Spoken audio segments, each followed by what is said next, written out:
Other automakers break up that run by Tesla in last year's index, for instance. Not that Tesla did anything wrong, it's that these other manufacturers are just catching up to them. The Honda Ridgeline is at number 6 on the 2024 American Made Index. That means it's contributing more to the U.S. economy than the Ford F-150.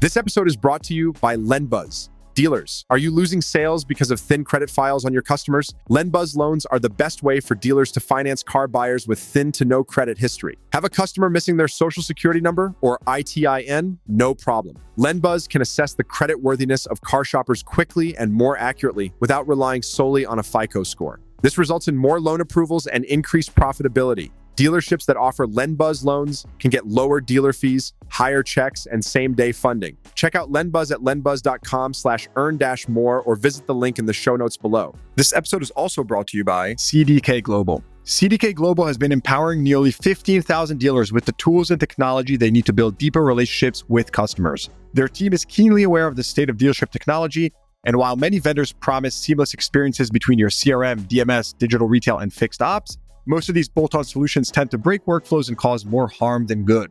That is why CDK has launched a new dealership experience platform. This new integrated software consists of everything you need to operate a dealership efficiently while delivering an unparalleled experience to your customers. Basically, everything working together, not separate, one system to run your dealership as opposed to 10. CDK developed it with an outside-in approach, listening to dealers every step of the way. You can learn more about CDK's dealership experience platform by visiting cdkglobal.com/DXP or clicking the link in the show notes below. Jenni Newman on the CDG podcast. Jenni, welcome. Thank you. Thank you for having me. Good to have you on. So you're the brains behind the American Made Index that's gone viral all over the internet? I am not the brains.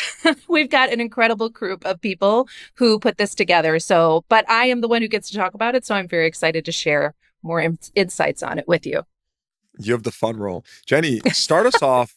Tell us a little bit about yourself and your background. Well, I'm a journalist with incredibly about 30 years of experience. The last 16 years here at Cars.com, I just celebrated my work anniversary. I started off as a traditional journalist working in newspapers, wrapping up that side of my career at the Chicago Sun-Times and the Boston Herald, and then heard about this opportunity to come to Cars.com. And honestly, I just wanted to get into the digital side of things. But what I learned over here is that it turns out I'm really passionate about the automotive industry, and the people who work here and this company in general. And so I've found a home and somewhere I can continue to grow.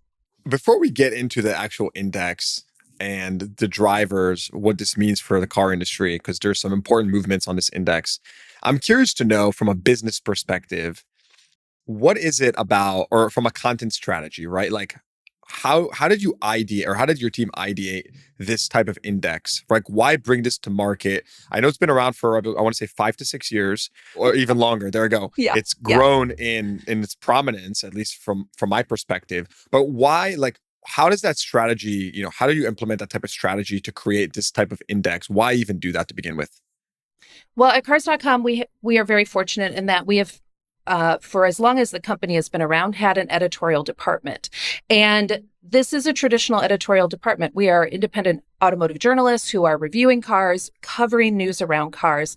And one of the things that I think the thinking behind the American Made Index when it came around 19 years ago, so we're about to launch our 19th year of this index, is we wanted to take a look at the assumption that, an American car meant that it needed to have an American nameplate on the hood. So a Ford, a GM, a Jeep, a Dodge, right?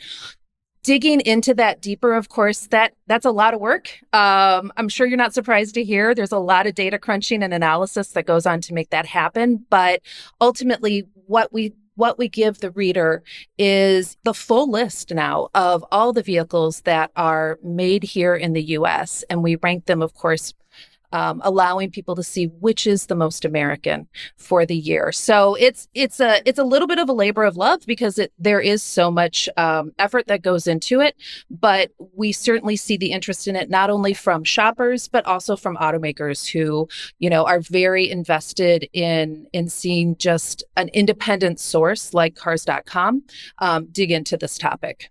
I mixed up my dates. So it's 7 years that you've been editor-in-chief at Cars.com. That was the date I was referring to. So a bit of a mix-up. No worries. Yeah. All right. So let's get into the meat and potatoes, as I like to say, right? I read one of your stats, which was nearly 50% of car shoppers are willing to pay extra for vehicles supporting U.S. employment, and they are ready to pay up to 30% more, a number that's almost doubled year over year. Can you explain this to us for 1 second? What is going on in our country today? Oh, goodness. I mean, if I had that, I'd probably be running the country, but with respect to this trend, Sure. I think that, listen, the pandemic was a really interesting time for everyone. And I think that for many of us, it helped us realize just how important it is, the industries that fuel our cities, and our states, and of course, our national economy. And what we see from this research is that car shoppers, even though this is a big investment, their second biggest investment when it comes to purchasing a vehicle, they realize that, if they can, they do want to put their money, they want to keep it as local as possible. They want to help their neighbors, right? And if it's not their neighbor, well, then it's somebody maybe in their state. So, I think it's that drive to make sure that, we're keeping these dollars local as possible, and that this index allows us to highlight which vehicles do just that. I think I've been following this stuff very closely. I think the one thing that's really interesting is just if you look at all Western countries for a second, nationalism is rising. That's statistically. The other thing is I've been very, just me speaking to regular everyday consumers. I hear people say constantly, if the Chinese bring, really cheap cars to the US, I'm going to buy. And by the way, some people say the complete opposite, no way. I still intrinsically feel like the average consumer will, think with their pocket, right? That's what I believe. I think that in an economy that is, in an economy that has been pretty inflationary for the last couple of years, to say the least, right? You're going to more than ever, right? Go be financially first. So do you think that people stating now that, 50% of car shoppers are willing to pay extra for, and they're not saying how much extra, but some extra for vehicles supporting U.S. employment. Do you think that if push came to shove, do you feel like this is a real, this is something that, stated versus revealed preferences situation? People are just saying this? Or do we feel like this is really true? There's a fundamental shift happening with our population where stuff like this American-made index and American-made cars are going to be a lot more important to the everyday person. I know I put a big question on you here, but this is just where my brain is going. What do you think about this? Sure. It's interesting, right? I always find this research fascinating to get a little bit of insight into what car shoppers are thinking. And we're not asking them exactly how much they're planning to pay for a vehicle. So it could be that this is people who are looking at the more affordable end of the scale when it comes to new cars. They say, sure, I'm willing to pay at least 10% over what I plan for my budget when it comes to car shopping. I will say that from our perspective, and what we've been really focused on covering this year has been affordability. It's a huge issue, as you pointed out, for shoppers, not just when it comes to cars, but of course, even just across the economy, basically. And so affordability is really important. We know that more automakers are slowly starting to lean into providing more affordable new cars for shoppers. So there's something there, right? Now, I also think when you do some research, perhaps this is, your version of better angels. They're saying, yes, of course I want to support the economy. But when it comes down to time to actually write that check. Maybe reality and their monthly budget cause them to rethink what they're willing to spend. Yeah, not to get too academic on you here, but if I'm going back to high school, it's a kind of like Maslow's hierarchy of needs, right? It's like before we get to like supporting the overall country or whatever, it's like, okay, I got to make sure I can put food on the table, da da da da da. So that's how I think about it, which is why I have been very vocal. And if Chinese cars make it to the US and they're significantly cheaper, that they will cause a lot of disruption in the market. So TBD how that plays out. It's all speculation. But anyone who's been in auto retail, has sold a car and has experienced a customer that's strapped for cash, or maybe lower middle class, or maybe just doesn't have extra, I think they would resonate with this. All right, so I want to move forward to the actual index. Last year's index was a real shaker, because you had the top five was or at the top 10 predominantly Teslas, which I think caught many people off guard. You think Tesla, you think this global company, then you're like, wait, like Ford, Chevy, GM, these like historically American brands who are now on your index have fallen below Tesla. Talk to us about the new index that you just released, the 2024 index. What's on it? What's new? What's changed? Give us a rundown. Well, I think what's most interesting about this year's index is we're seeing shifts, not at the top spot. At the top spot, the Tesla Model Y is still number one, right? But what's happening is we're seeing other automakers break up that run by Tesla in last year's index, for instance. So at number 2, we had the Honda Passport. At number 3, it's the Volkswagen ID.4. Number 4 is the Model S from Tesla. Again, same as last year, same position. And then I'll just give you the 5. Number 5 is the Honda Odyssey. So Honda's coming in really strong, and Volkswagen moved up as well from the 2023 version of this index. So a couple of things there, right? We're seeing shifts. We are seeing a lot of shifts happening. I think we're going to continue to see shifts every year, especially as EVs continue to come into this space, right? As automakers start building more EVs here, as they move their battery plants here, those moves will absolutely impact this list in the coming years. The other thing to call out here is Honda. Right? Honda has always traditionally done pretty well on our index, honestly. And this year is really no difference. In fact, they moved up spots, which is really interesting to see, and just shows, how that automaker is pushing more into the U.S. here as the years go on. Why do you think dealers should care about this? Right? If I'm a franchise dealer of a Honda dealership or whatever, why should I care about this index? Or why should I care about where these vehicles are predominantly made? That's a great question. And, it matters to car shoppers, so it should matter to dealers. We talked a little bit about them wanting, about car shoppers saying that they were willing to pay a little bit more for an American-made car. Now, dealers will know best if that actually helps, but that could be something that helps them close the sale. This tidbit of information. Hey, did you know this was built in Alabama or Indiana, right? That could be something that maybe tips somebody over into making that commitment to that vehicle. So it does matter. It should matter to dealers because it does matter to car shoppers. Mm-hmm. Now, when you say it matters to car shoppers, do you think that's why OEMs would care as well? Or do OEMs have, some different incentives here? Obviously, last year we had the whole strikes and the UAW debacle and everything that went down there. So are there any other reasons other than consumer demand and behavior that should lead OEMs to actually care about this index? I think for OEMs, they're absolutely invested in this, right? For foreign automakers, it's something to hang their hat on. Honda finds this, Honda, Toyota, even Mazda, which just has one car on the list, right? This year. It's a great talking point for them and a matter of pride. For those domestic automakers, they're still showing up on this list. They still are important to, the overall economy. And for them as well, they participate by giving us some some detailed information. And, they are absolutely part of this work and interested in the results. So yeah, I do think it matters to automakers too. This episode is brought to you by my very own car dealership guy industry job board. CDGjobs.com, my industry job board connecting the best talent in automotive with the best companies, will remain absolutely free for CDG listeners to post and fill available roles at their companies. This free job board is for anyone in automotive, vendors, dealers, lenders, manufacturers, auto tech, everyone.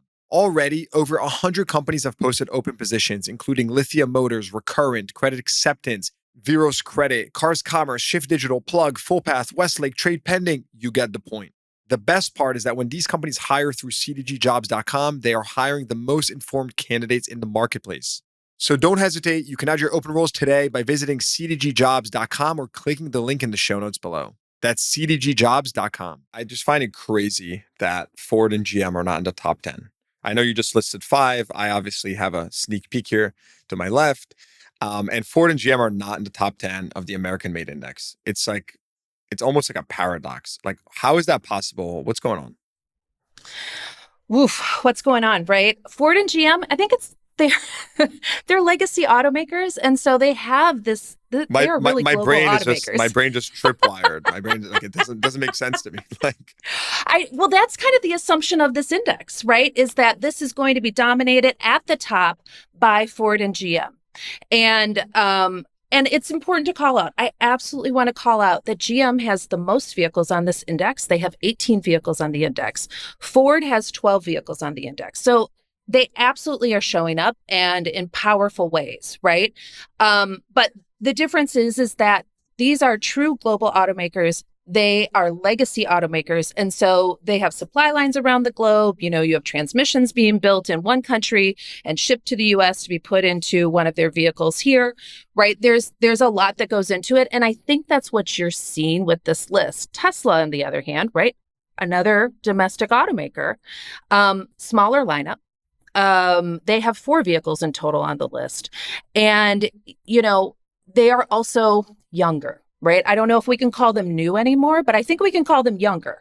And that allows them to really think through a different approach to building vehicles. So we know they keep their supply lines tight.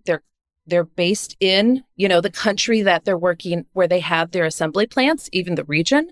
And so that really shows up here on the index, right? The way that they've built out their supply lines really, I think, is reflected here.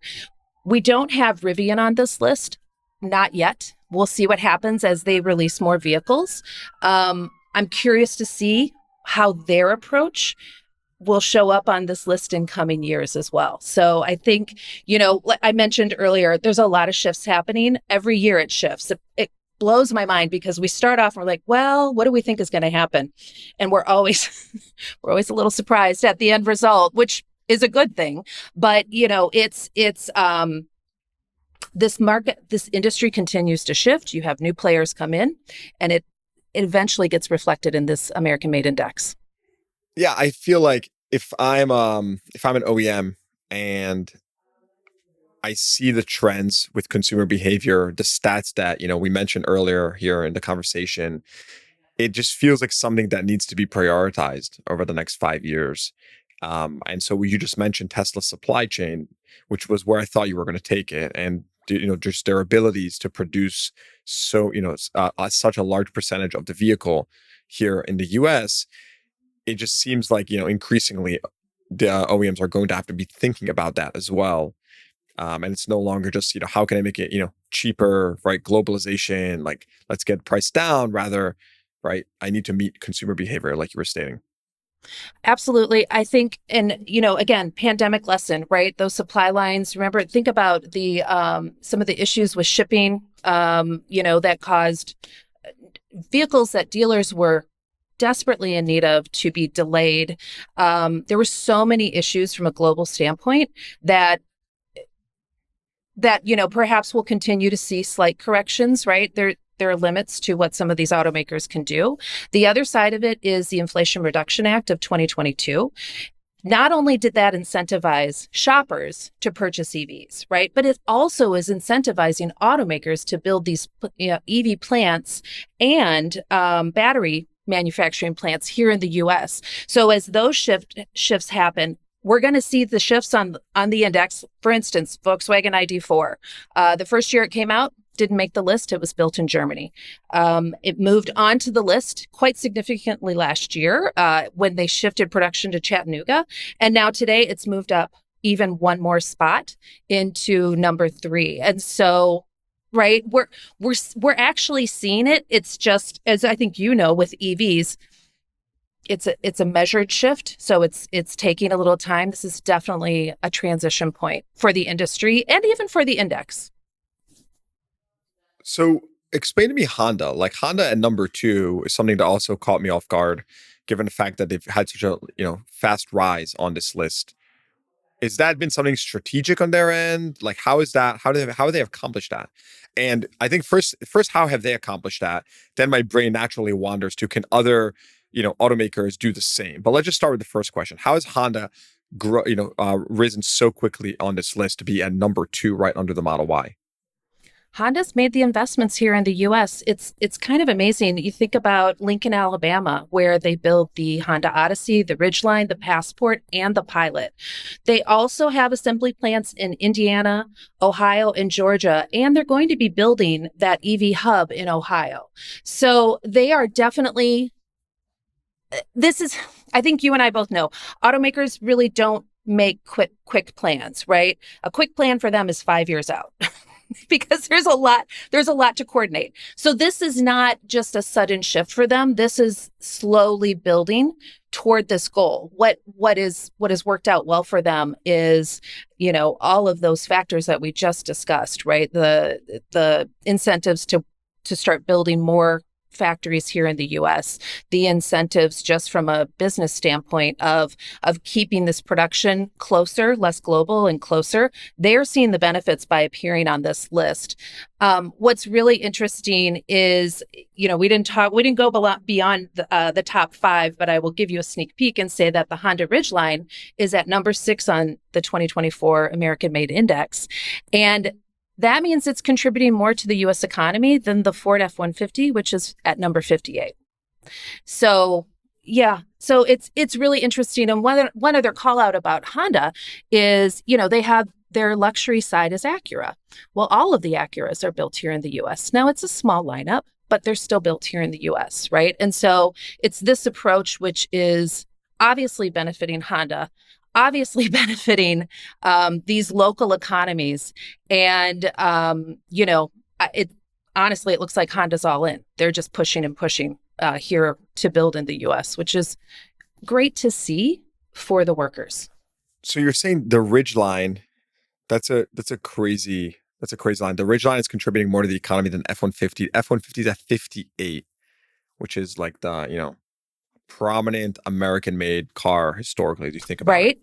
I mean, like apple pie, F-150, and I don't want to I don't want to make it sound like I'm picking on the F-150, right?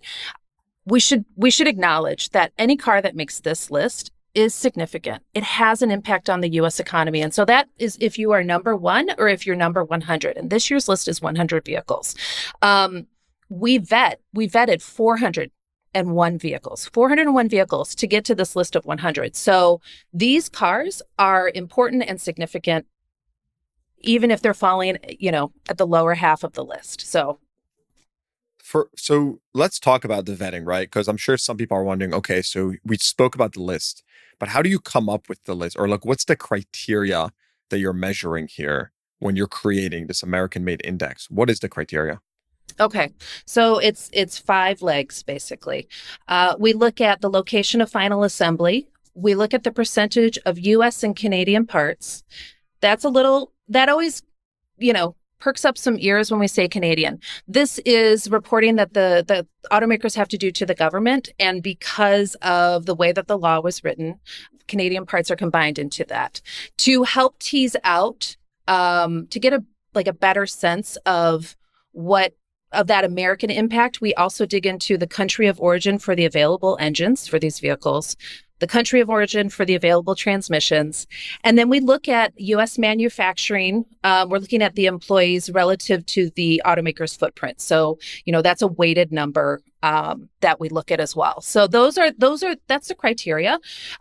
And the first step, of course, before we start all of this is looking at sales. So we have a minimum sales threshold that we need a vehicle to meet before we consider them for the list. And this helps us pull, limit supercars, things like that, right? So it helps us sort of focus on these cars that are coming from significant major automakers and allows us to just focus a little bit. Got it. And avoiding like gaming the system, or I see what you're saying. Exactly. Yes, because we want this to truly be this is useful information for shoppers. Nobody's thumb is on the scale here, right? We're looking at the data, we're gathering it, we visit dealer lots to confirm this data, we are doing sort of the legwork, and then crunching all those numbers to basically arrive at this list. All right. So zooming out, you are, from my understanding, you personally own an EV and a hybrid. Is that correct? I have an EV and I have a plug-in hybrid. So how do you think that the industry is going to evolve with EVs, with what you just mentioned, right? Manufacturing in the US, right? I just had the CEO of Hyundai on the pod. They're building a massive plant in the South. And again, they're not, you just mentioned, of course, Honda, you mentioned another plant in Ohio. I mean, clearly there's a ton of investment, right? How do you view the car industry shifting with EVs, right? Is it going to be just onshoring all this production? And like we said, just a lot more vehicles simply produced here in the US in light of other trends and consumer, behavior shifts, or is there any other reasons? What do you think? Well, I think, it's been so interesting to watch this move to EVs happen, right? You think about it, the Nissan Leaf has been around forever. The Chevy Volt was around forever, just didn't quite hit with the public as maybe was expected. And so the push to EVs has really accelerated. And I want to acknowledge that absolutely we're in a plateau right now. Yes. But that doesn't mean that the interest isn't there. In fact, we know it's there. We're seeing, an increase in search numbers on cars.com for new EVs. Month over month, I believe it was 4.5% from April to May. So there's interest there. I think what automakers are discovering, what those of us at cars.com are discovering, right, and everyone in general, is that jump to EVs is perhaps a little bit bigger of a leap than some people are willing to take right now. And so they are gathering info. They're doing the research, and maybe they're jumping to the hybrid first from an ICE engine or from an ICE vehicle to a hybrid, right? This might be more of a measured step than sort of the leap to EVs.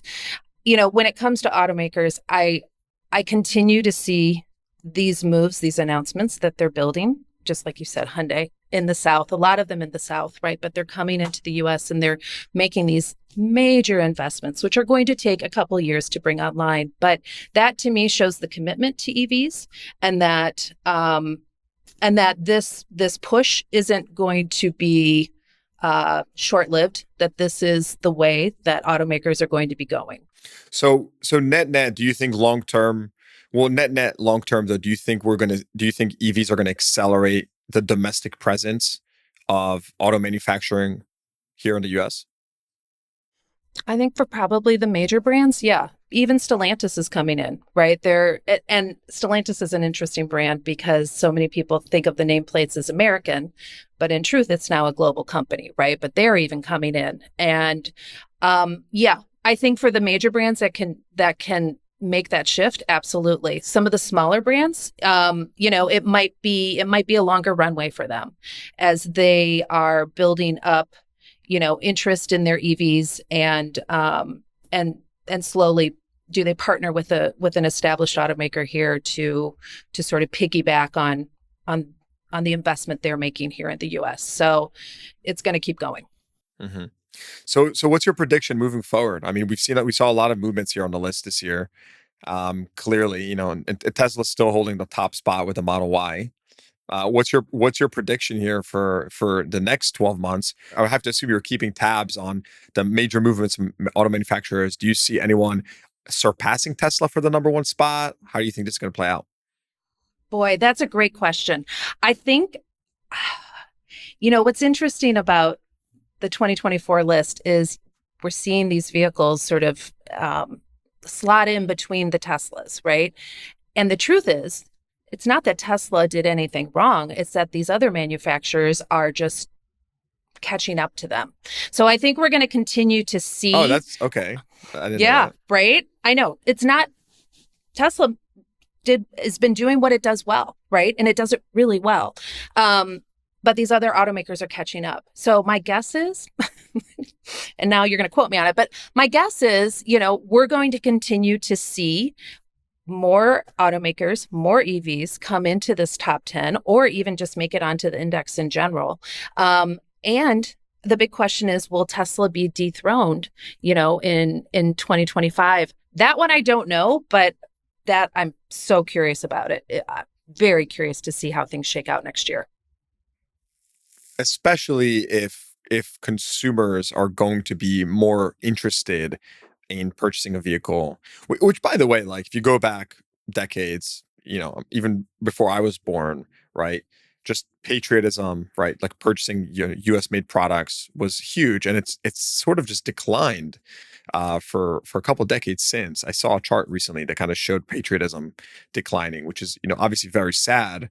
But to what we discussed earlier, if we've reached that inflection point, I think that I would make the case that you're correct and that this will be an increasingly important metric for automakers and dealers to track. Especially, I think, as more affordable EVs come to market. So, at the beginning of our conversation, you were mentioning affordability and wondering about whether or not people were really willing to pay more when it came time to sign the check for that vehicle. And perhaps as these vehicles become more affordable, we'll see even more focus on where they're being built. All right. So before we wrap up, any major surprises for you when it comes to automakers that made this list? Anyone really stand out where you're like, wow, I'm shocked that, this automaker is even focusing on this or made it this high up in the list? Well, this year Volvo came back to the list. They weren't on the list in 2023. They dropped off the list, and now they're coming back. And I think what's going to be even more interesting is when Polestar, when their plant here in the U.S. comes online and they start building, I believe, the Polestar 3 here in the U.S. What does that look like? Where does that hit in this list? I think one other call out is number 10 on the 2024 index is the Lexus TX, right? That kind of came out of nowhere. And so it's a brand new vehicle, and it is announcing its presence with authority by showing up at number 10. So, that's a gas version of that vehicle. And it's interesting to see it just come like stomping right into the list and really making a name for itself. All right, Jenni Newman, I appreciate you coming on. Thanks for, all the insights. Really fascinating. And we're going to be keeping tabs on this, especially with, like I said, with everything, all the changes with consumer behavior. And this is likely going to grow in prominence and people will care more about this. So it's great to see you putting this out. And I appreciate you taking us through it. Thank you for having me. This was a great conversation. Loved it. All right. Hope you enjoyed that episode. Please give the podcast a rating, consider subscribing to the show, and check the show notes for links to what we talked about. Thanks for tuning in. I'll see you guys next time.